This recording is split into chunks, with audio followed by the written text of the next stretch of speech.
बिस्मिल्लाहिर्रहमानिर्रहीम। अस्सलाम वालेकुम। उम्मीद करती हूँ आप सब खैरियत से होंगे। प्रीवियस लेक्चर में हमने बात की थी फ़िज़िकल क्वांटिटीज़ की, फिर उसकी मज़ीद दो ब्रांचेस पढ़ी थी, बेस क्वांटिटीज़, ड्राइव क्वांटिटीज़, और फिर उन बेस क्वांटिटीज़ और ड्राइव क्वांटिटीज़ के लिए जो हमारे पास यूनिट्स इस्तेमाल होते थे वो यूनिट हमने डिस्कस किए थे। तो आज का जो हमारा लेक्चर है वो है साइंटिफिक नोटेशन के बारे में। तो सबसे पहले हम इस लफ्ज़ को समझ लेते हैं, ये क्या है। साइंटिफिक नोटेशन, नोटेशन का मतलब होता है नोट डाउन करना, ठीक है। साइंटिफिक का मतलब ये होता है ना कि जो चीज़ वेरीफाइबल हो, जिसमें फैक्ट बेस पे जो बात फैक्ट बेस पे मबनी हो, और हमारे पास अगर एक बंदा उस पर कोई बात कह रहा है, अगर दूसरा बंदा भी सेम एक्सपेरिमेंट करे तो रिज़ल्ट दोनों का सेम है, यानी कि यूनिफॉर्म तरीके से होना चाहिए। सही है। तो फिज़िक्स में हम चीज़ों को यूनिफॉर्मली डिस्कस करते हैं। सही है। तो अब समझते हैं कि इसकी डेफिनेशन किस तरीके से है और ये असल में हमारे पास होता क्या है। ये जो हमारे पास साइंटिफिक नोटेशन है ना, इसमें ये एक स्टैंडर्ड यूनिट है, ठीक है। किसी भी जो हमारे पास न्यूमेरिकल वैल्यूज़ होते हैं, नंबर्स होते हैं, उनको एक्सप्रेस करने के लिए जो हम एक स्टैंडर्ड इस्तेमाल करते हैं उसको बोलते हैं साइंटिफिक नोटेशन, ठीक है। नोटेशन का मतलब होता है नोट डाउन करना। एक अच्छा डेफिनेशन देखते हैं, वो कहते हैं नंबर्स आर एक्सप्रेस्ड, यानी कि जो नंबर्स हैं वो एक्सप्रेस किए जाए, ज़ाहिर किए जाए इन स्टैंडर्ड फॉर्म। एक जो स्टैंडर्ड फॉर्म है उसमें कॉल्ड साइंटिफिक नोटेशन, उसको बोलते हैं scientific notation which implies powers of 10, जिसमें ना हम 10 की पावर को इम्प्लाइज कर रहे हूँ। सही है। तो इसकी ना साइंटिफिक नोटेशन किसी भी नंबर को एक्सप्रेस करने के लिए इसके बेसिकली हमारे पास दो मेथड होते हैं, ठीक है। दो स्टेप्स होते हैं जो लेने पड़ते हैं किसी भी नंबर को साइंटिफिक नोटेशन में एक्सप्रेस करने के लिए। तो आइए देखते हैं वो कौन से होते हैं। एक तो ये होता है जो हमारे पास डेसिमल होता है ना, उसको फर्स्ट जो नॉन ज़ीरो डिजिट होता है ना वहाँ पे पुट करना चाहिए। सही है। और सेकंड जो रूल है उसमें प्रॉपर जो होता है पावर ऑफ 10 यूज़ करना चाहिए हमें। डेफिनेशन में भी हमने यही बात की कि पावर ऑफ 10 होती है हमारे पास। तो वो कहते हैं द इंटरनेशनली एक्सेप्टेड प्रैक्टिस, यानी कि ऑल ओवर द वर्ल्ड ये जो है ना एक्सेप्ट की जाती है scientific notation, all over the world लिखते हैं। मतलब एक बंदा कहीं पे बैठा एक्सपेरिमेंट कर रहा है किसी भी चीज़ पे और दूसरा भी कर रहा है, तो दोनों ना सेम जो हमारे पास स्टैंडर्ड है किसी भी नंबर को एक्सप्रेस करने का इस्तेमाल करेंगे। सही है। तो वो कहते हैं is that there should be only one non zero digit left of decimal, यानी कि जो हमारे पास डेसिमल है वो फर्स्ट नॉन ज़ीरो डिजिट के बाद होना चाहिए। There should be some proper power of 10, यानी कि कुछ हमारे पास प्रॉपर पावर भी होनी चाहिए 10 की। ये हमारे पास जो है इस तरह से नंबर एक्सप्रेस होगा तो हम उसको कहेंगे ये हमारे पास साइंटिफिक नोटेशन में एक्सप्रेस है, स्टैंडर्ड फॉर्म में है। सही है। साइंटिफिक नोटेशन का दूसरा नाम हमारे पास स्टैंडर्ड नोटेशन भी है। सही है। तो आइए देखते हैं इसके कुछ एग्जांपल्स हम। ठीक है। ये देखें इधर 52314। सही है। ये है सिंपल है, एक न्यूमेरिकल फॉर्म है हमारे पास, ठीक है, नंबर है। तो हमने अब इसको साइंटिफिक नोटेशन में कन्वर्ट करना है, तो हम क्या करेंगे, हमने क्या पीछे क्या पढ़ा था, ये जो हमारे पास ज़ीरो है ना, हमने प्रीवियस लेक्चर में ये पढ़ा था कि ये जो हमारे पास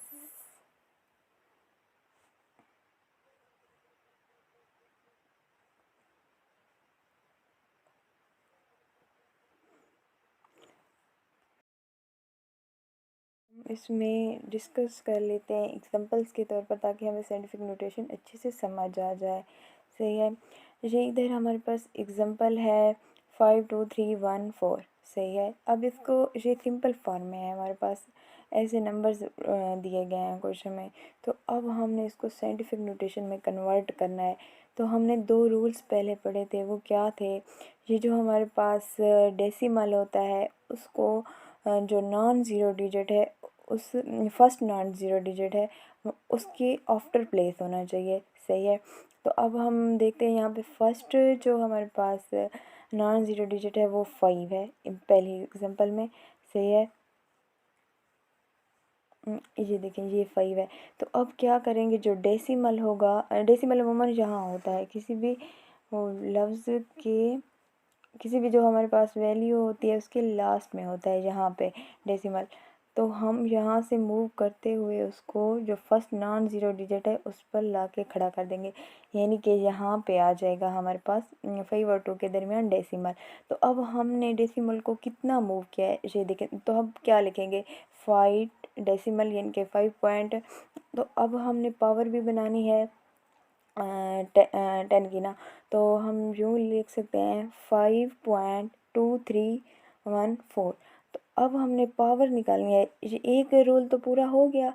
अब 10 के प्रॉपर हमने एक पावर भी तो निकालनी है दूसरे रूल के अकॉर्डिंग। तो अब क्या करेंगे, हम देखेंगे हमने कितना मूव किया है, जो हमारे पास डेसिमल है वो कितने डिजिट मूव हुआ है। तो कितने डिजिट मूव हुआ है, 1 2 3 4, 4 डिजिट मूव हुआ है। तो हम यहाँ पे लिखेंगे 10 की पावर 4। तो इधर देख सकते हैं आप, लिखा हुआ है 5.2314 मल्टीप्लाई 10 की पावर हमारे पास यहाँ पे 4 है। सही है। ये जो हमारे पास फॉर्म है ये साइंटिफिक नोटेशन है, ये सिंपल है। सही है। तो नेक्स्ट चलते हैं हम अगली एग्जांपल की तरफ। तो वहाँ पे हमारे पास दूसरी एग्जांपल में है 3.2। सही है। यहाँ पे तो हमें जो पहली उनकी रिक्वायरमेंट हुई वो तो फिलफिल है। वो कौन सी थी कि हमारे पास जो डेसिमल है वो फर्स्ट नॉन ज़ीरो डिजिट के बाद होना चाहिए। तो जहाँ पे वाकई जो डेसिमल है वो फर्स्ट नॉन ज़ीरो डिजिट की तरफ है, लेकिन जो इसकी दूसरी रिक्वायरमेंट थी वो फिलफिल नहीं है, यानी कि प्रॉपर 10 की पावर नहीं है हमारे पास। तो अब हम कोई ऐसा नंबर ढूंढेंगे कि के ज़रिए ना हम 10 की पावर लगा सकें यहाँ पे, ताकि ये साइंटिफिक नोटेशन में आ जाए। तो अगर हम इसको मल्टीप्लाई कर दें 10 की पावर 0, ठीक है, 10 की पावर अगर हमारे पास 10 की पावर जो होती है ना वो 0 हो तो वो हमेशा इक्वल होती है 1 के। से अब यहाँ पे 1 है, 1 को अगर इस 3.2 से मल्टीप्लाई करें तो क्या आएगा, 3.2 ही आएगा। यानी कि जो हमारे पास नंबर है, ठीक है, वैल्यू है, उस पर कोई फ़र्क नहीं पड़ने वाला। तो हम इसको इस तरीके से एक्सप्रेस कर सकते हैं, यानी कि अब साइंटिफिक नोटेशन में हमारे पास यूँ बनेगा 3.2 मल्टीप्लाई बाय 0। सही है। नेक्स्ट चलते हैं हम। अब नेक्स्ट है हमारे पास डेसिमल 0.0004 2 और 8। अब यहाँ पे देखें तो हम यूँ समझ सकते हैं कि ये देखें यहाँ पे 0 तो ऑलरेडी डेसिमल तो मौजूद है, लेकिन ये रिक्वायरमेंट पे पूरा नहीं उतरा। वहाँ पे था डेसिमल हमेशा जो नॉन ज़ीरो डिजिट है, फर्स्ट नॉन ज़ीरो डिजिट है उसके आफ्टर होना चाहिए।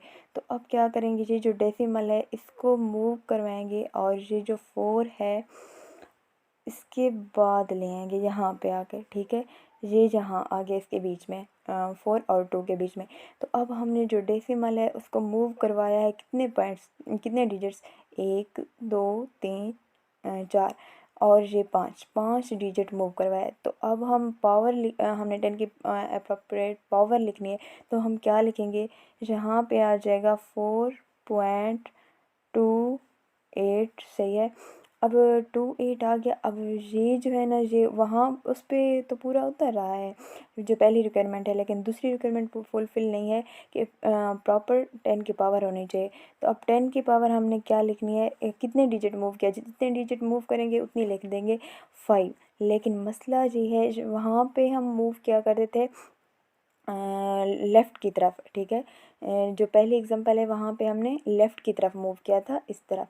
तो लेकिन जहाँ पे हमने राइट की तरफ 5 डिजिट मूव किया है, तो क्या करेंगे, जब राइट की तरफ मूव करते हैं तो जो हमारे पास पावर है वो नेगेटिव में आ जाती है। सही है। ये जो फॉर्म है ये हमारे पास साइंटिफिक नोटेशन की फॉर्म है। नेक्स्ट चलते हैं हम दूसरे एग्जांपल की तरफ। जहाँ पे है हमारे पास 602 और 60 हैं हमारे पास। सही है। तो अब इसको हमने साइंटिफिक नोटेशन में कन्वर्ट करना है। जो हमारे पास डेसिमल है वो यहाँ होता है नॉर्मल डिजिट में ना, इसके लास्ट में सबसे। तो अब हमने ये जो डेसिमल है इसको मूव करवाना है फर्स्ट नॉन ज़ीरो डिजिट की तरफ। तो यहाँ से होते हुए हम मूव करवाएंगे यहाँ पे 6 के बाद। तो कितना मूव करवाया, 1 2 3 4 5 6 7 8, 8 मूव करवाया, ठीक है। तो हम इसको लिखेंगे 6.02, सही है। अब जो हमारे पास 10 की पावर है वो क्या लिखेंगे इसमें, 8, क्योंकि हमने 8 डिजिट उसको मूव करवाया, सही है। ये हमारे पास जो फॉर्म होगी ये साइंटिफिक नोटेशन की फॉर्म है।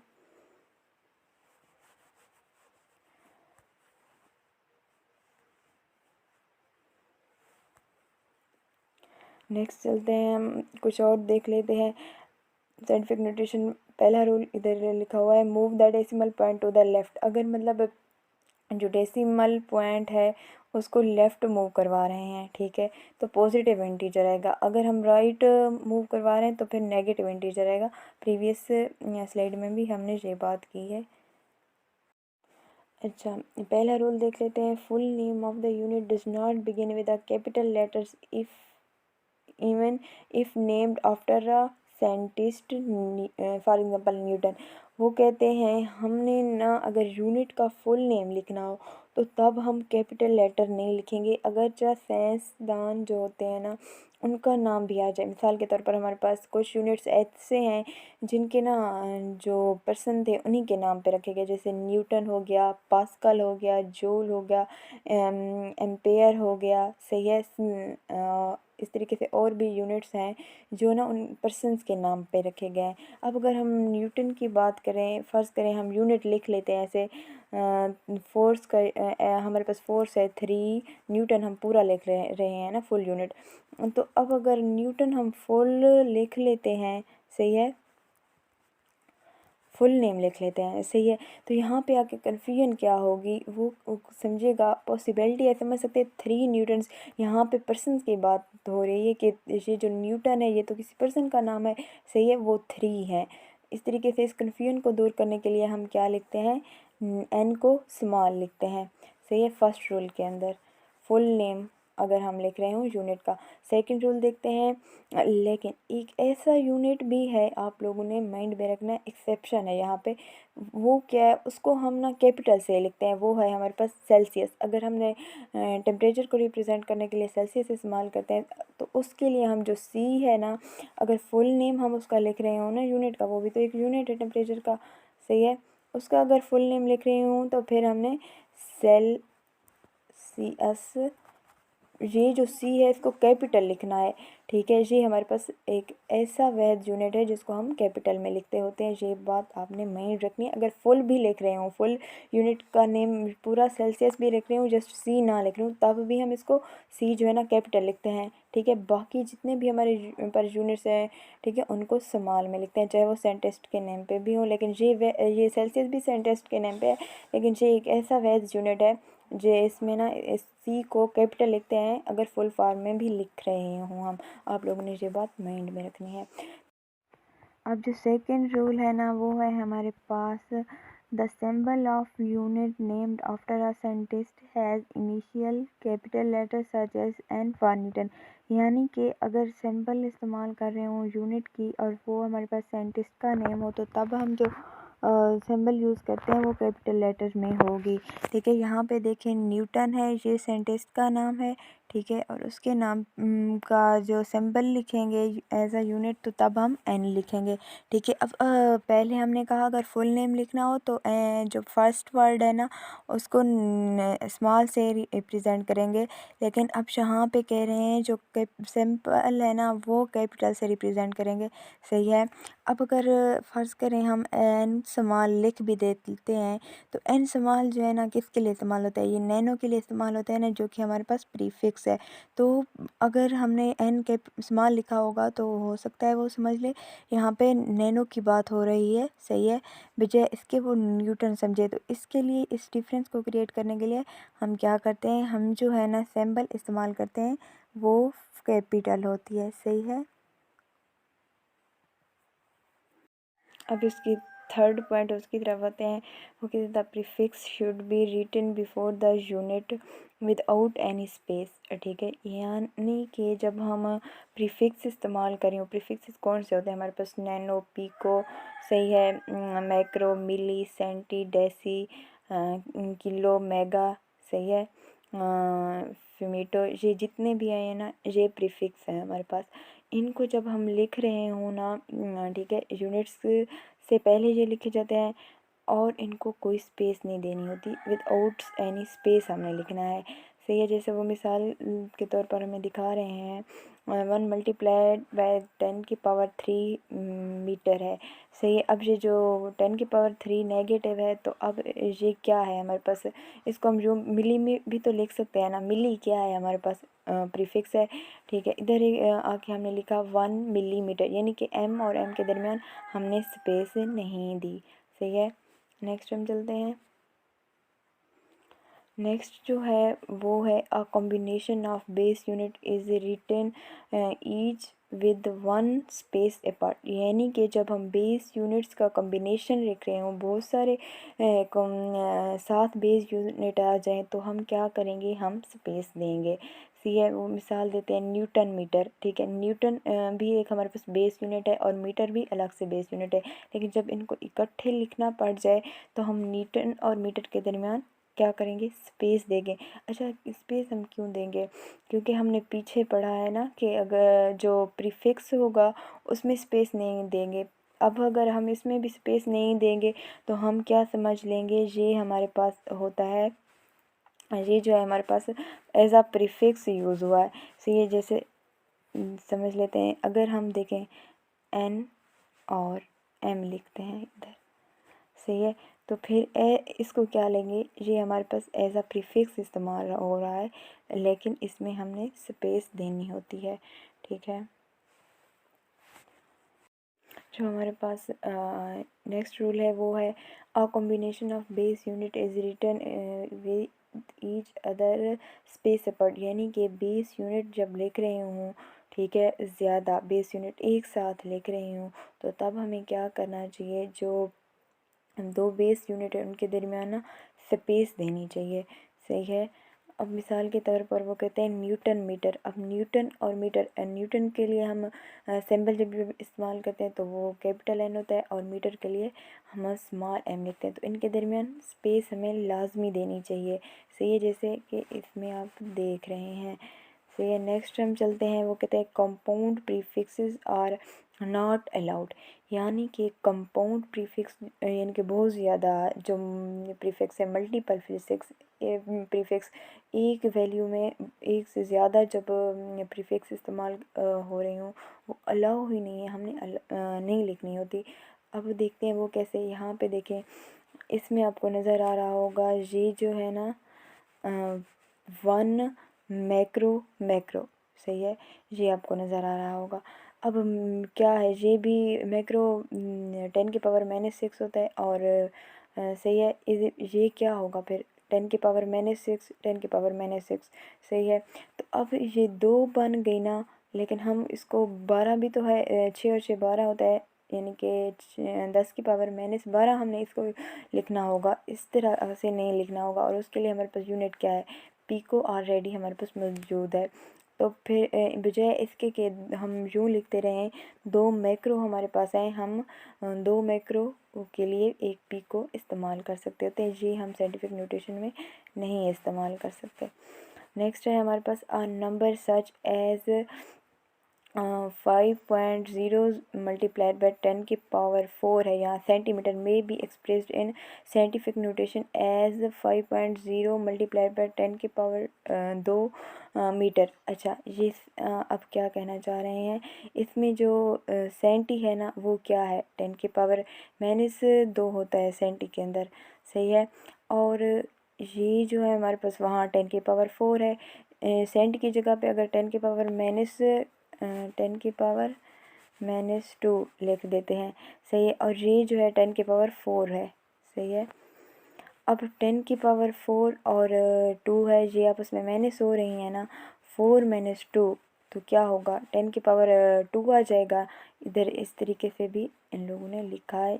ऐसे भी हम लिख सकते हैं, जब भी हम कोई न्यूमेरिकल लिख रहे हों, ठीक है, तो हमने ऐसे लिखना होता है साइंटिफिक नोटेशन के अंदर, सिंपल न्यूमेरिकल फॉर्म में नहीं लिखना होता। फिर है हमारे पास वह ना multiple of base unit is raise to power, यानी कि जो हमारे पास मल्टीपल ऑफ बेस यूनिट हो तो पावर जब हो तो जो पावर होती है वो जस्ट बेस यूनिट पर नहीं होती बल्कि पूरा जो मल्टीपल होता है उसके लिए होती है। यहाँ पे एग्जांपल के तौर पर देखते हैं 1 km, ठीक है, is equal to 1 km whole square. सही है, ये जो एम स्क्वायर आपको नज़र आ रहा है ना इसमें, ये जस्ट एम के लिए नहीं है, ये बल्कि के लिए भी है, यानी कि के भी स्क्वायर है और एम भी स्क्वायर है।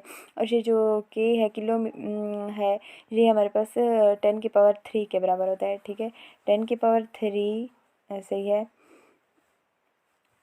और इसको जब एज अ होल लिखेंगे तो हम जो लिख सकते हैं ना 10 की पावर 6, क्योंकि 3 दूनी 6 होता है हमारे पास और ये मीटर वैसे ही आएगा। तो इसमें हमारे पास लास्ट में दिया गया है 1 मल्टीप्लाई बाय 10 की पावर 6 है हमारे पास और मीटर स्क्वायर है। ये जो है ना ये साइंटिफिक नोटेशन की फॉर्म में है। सही है, नेक्स्ट चलते हैं हम। फिर लास्ट पे चलते हैं हम। लास्ट जो है ना वो है measurement in practical work should be recorded immediately in the most convenient unit. जब प्रैक्टिकली तौर पे हम मेजरमेंट्स ले रहे हों, ठीक है, उनके लिए हम डिफरेंट इंस्ट्रूमेंट इस्तेमाल कर रहे होते हैं, तो जो हमारे पास कन्वीनियंट यूनिट होता है, आसानी से जो हमें मिलता है, वो हमको फ़ौरन तौर पे इस्तेमाल कर लेना चाहिए, ठीक है। अब एग्जांपल के तौर पर वो कहते हैं milli macro metre screw gauge measurement in millimetre. अच्छा जी, जो हम अगर स्क्रू गेज के ज़रिए मेजरमेंट ले रहे हो ना तो हमें मिलीमीटर में देता है, तो हमें उस टाइम मिलीमीटर में लिख लेना चाहिए। सही है, and the math of calorimeter in grams, ठीक है। लेकिन अगर हम क्लोरीमीटर जब उसकी बात करते हैं तो वो ग्राम्स में देता है हमें। सही है, तो लेकिन जब हम रिज़ल्ट निकालें ना मेजरमेंट्स का, तो हमने तब इनको जो बेस यूनिट्स है ना, ऐसे बेस यूनिट्स उनमें कन्वर्ट कर लेना चाहिए। जैसे अब मिलीमीटर है ना, उसने तो मेजरमेंट मिलीमीटर में दिया, लेकिन मिलीमीटर हमारे पास बेस यूनिट्स नहीं है, ठीक है। ये मिली जो है प्रीफिक्स है, तो हमने इसके जगह पे प्रॉपर जो बेस यूनिट है ना वो इस्तेमाल करना है, ठीक है। और इसलिए हमें वो ग्राम्स में देता है क्लोरीमीटर, ठीक है। लेकिन हमने जो मेजरमेंट्स लेनी है जब फाइनल रिज़ल्ट तैयार कर रहे हो तो तब हमने बेस यूनिट्स इस्तेमाल करने होते हैं, ये नहीं हमने इस्तेमाल करने होते, ठीक है। तो आज का लेक्चर हमारा हुआ and thank you for watching. इंशाल्लाह नेक्स्ट मिलेंगे, तब तक के लिए अल्लाह हाफिज़।